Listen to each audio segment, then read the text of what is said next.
In this example, we're given a phase diagram for copper nickel alloy, and we start out at 1200 C. We have 53% nickel, 47% copper, so that's a point around here on the diagram. And now we're going to heat it, and we just want to know what's the compositions as we heat this.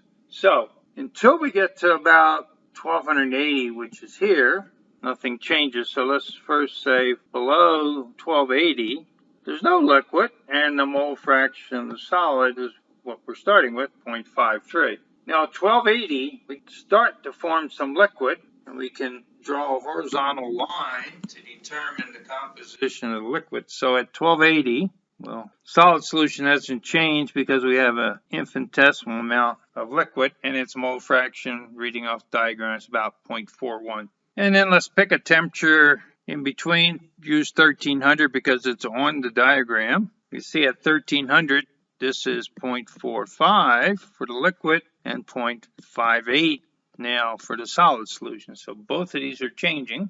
And when we get to 1330 about, we hit this point.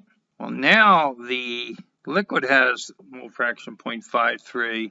The solid has 0.65, and we raise the temperature above 1330. Now we only have liquid mole fraction 0.53. So we could certainly use these data to make a plot of mole fractions versus temperature. The idea is to understand these phase diagrams and what they represent.